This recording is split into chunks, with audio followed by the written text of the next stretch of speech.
Siblings play a unique role in one another's lives that simulates the companionship of parents as well as the power and assistance of friends. Because siblings often grow up in the same household, they have a large amount of exposure to one another. But this relationship tends to be more egalitarian than with other family members. Furthermore, sibling relationships often reflect the overall condition of cohesiveness within a family. Cultural differences. The content and context of sibling relationships varies between cultures. In industrialized cultures, sibling relationships are typically discretionary in nature. People are encouraged to stay in contact and cooperate with their brothers and sisters, but this is not an obligation. Older siblings in these cultures are sometimes given responsibilities to watch over a younger sibling, but this is only occasional, with parents taking on the primary role of caretaker.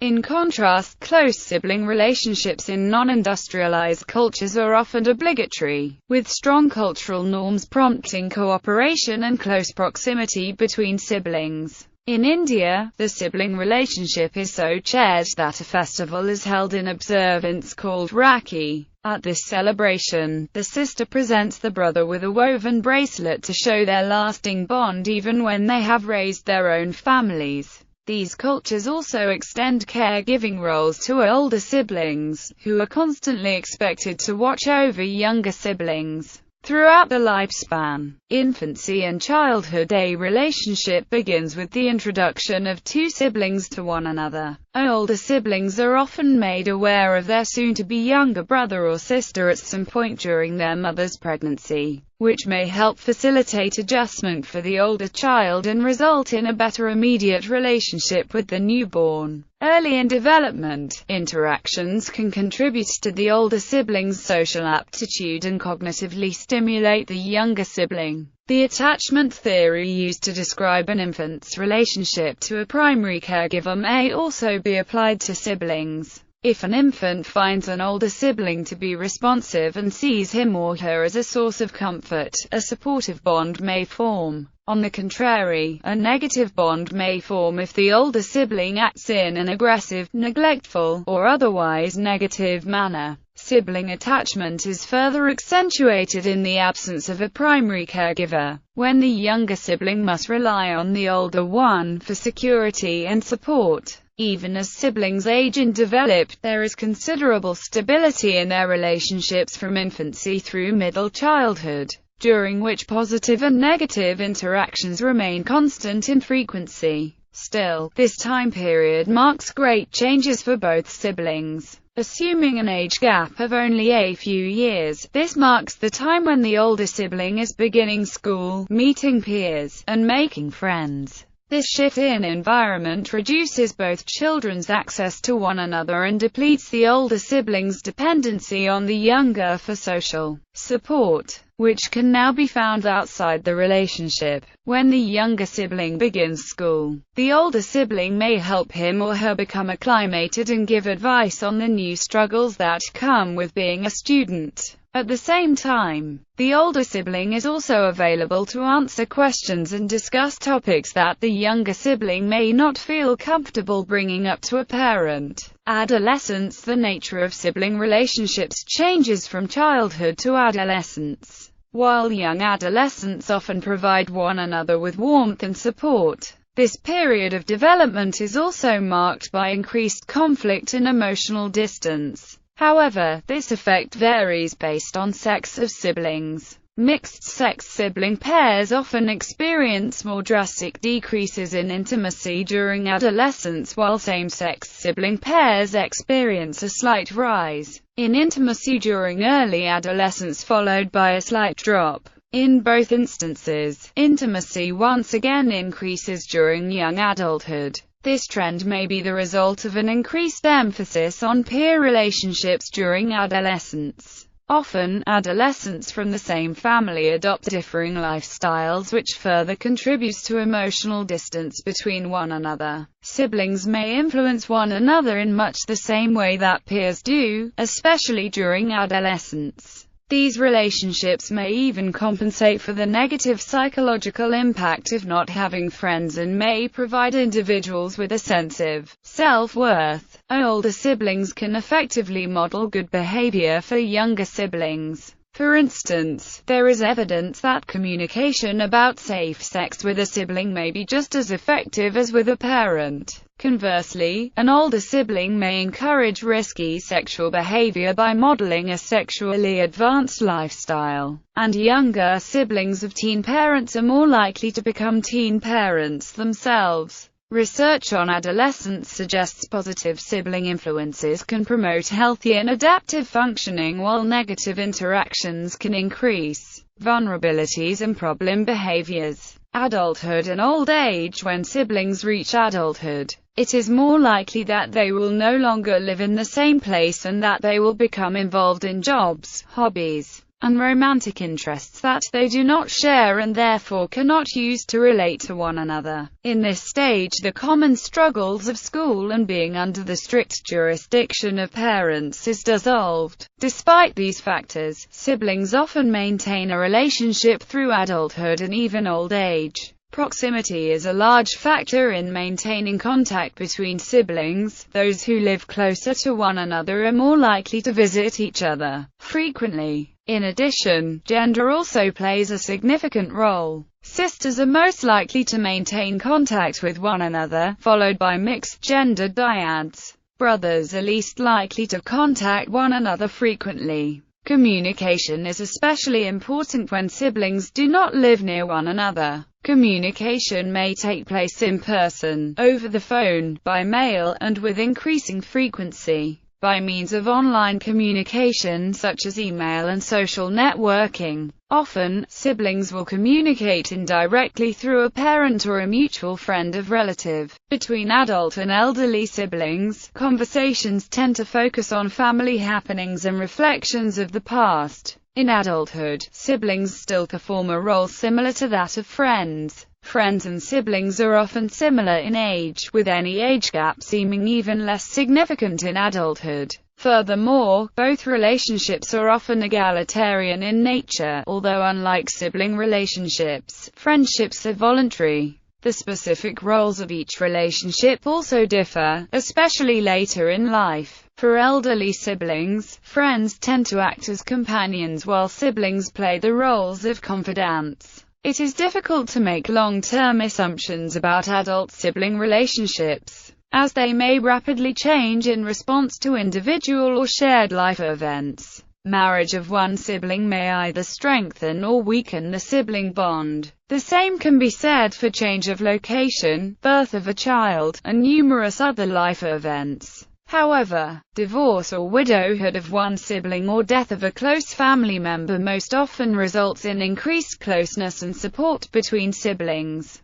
Sibling rivalry. Sibling rivalry describes the competitive relationship or animosity between siblings, blood-related or not. Often competition is the result of a desire for greater attention from parents. However, even the most conscientious parents can expect to see sibling rivalry in play to a degree. Children tend to naturally compete with each other for not only attention from parents but for recognition in the world. Siblings generally spend more time together during childhood than they do with parents. The sibling bond is often complicated and is influenced by factors such as parental treatment, birth order, personality, and people and experiences outside the family. According to child psychologist Sylvia Rim, sibling rivalry is particularly intense when children are very close in age and of the same gender, or where one child is intellectually gifted. Sibling rivalry involves aggression and insulting, especially between siblings close in age. Causes. There are many things that can influence and shape sibling rivalry. According to Kyla Boyes from the University of Michigan, each child in a family competes to define who they are as individuals and want to show that they are separate from their siblings.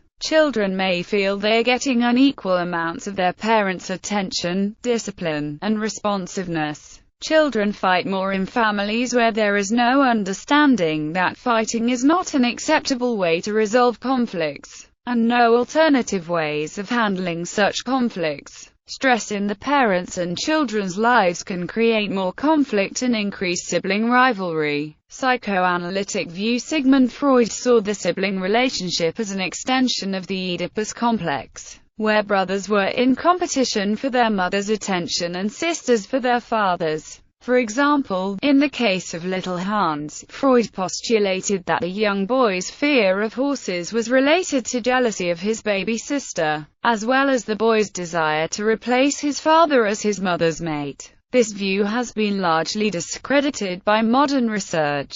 Parent-offspring conflict theory formulated by Robert Trivers. Parent-offspring theory is important for understanding sibling dynamics and parental decision-making, because parents are expected to invest whatever is necessary to ensure the survival of their offspring. It is generally thought that parents will allocate the maximum amount of resources available, possibly to their own detriment and that of other potential offspring, while parents are investing as much as possible to their offspring. Offspring may at the same time attempt to obtain more resources than the parents are able to give to maximize its own reproductive success. Therefore, there is a conflict between the wants of the individual offspring and what the parent is able or willing to give. An extension of Trivers' theory leads to predict that it will pay siblings to compete intensely with one another. It can pay to be selfish even to the detriment of not only one's parents but also to one's siblings, as long as the total fitness benefits of doing do outweigh the total costs.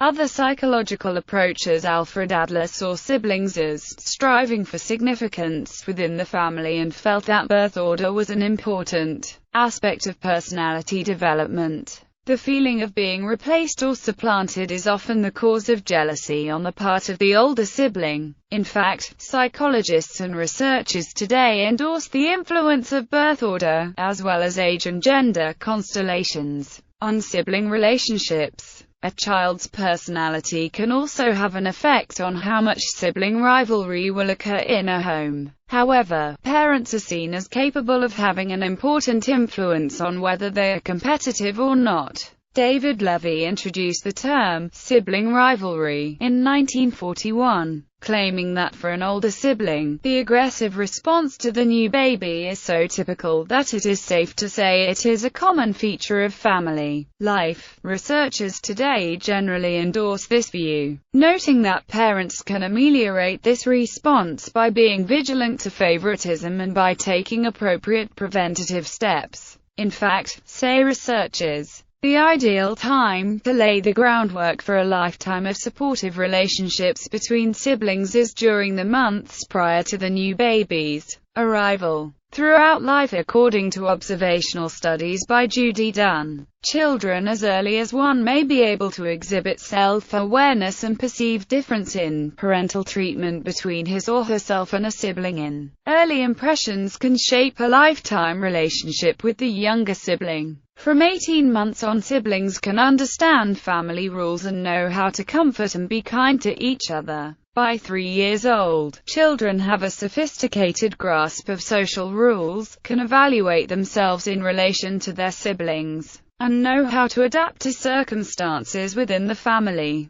Whether they have the drive to adapt to get along with a sibling whose goals and interests may be different from their own, can make the difference between a cooperative relationship and a rivalrous one. Studies have further shown that the greatest sibling rivalry tends to be shown between brothers, and the least between sisters. Naturally, there are exceptions to this rule. What makes brother ties so rivalrous? Deborah Gold has launched a new study that is not yet completed, but she has found a consistent theme running through the interviews she's conducted thus far. The thing that rides through with brothers that doesn't come across in other sibling pairs is this notion of parental and societal comparison. Somehow, with boys, it seems far more natural to compare them, especially more than with sister-brother pairs. Almost from day one, the fundamental developmental markers, who gets a tooth first, who crawls, walks, speaks first, are held up on a larger-than-life scale, and this comparison appears to continue from school to college to the workplace.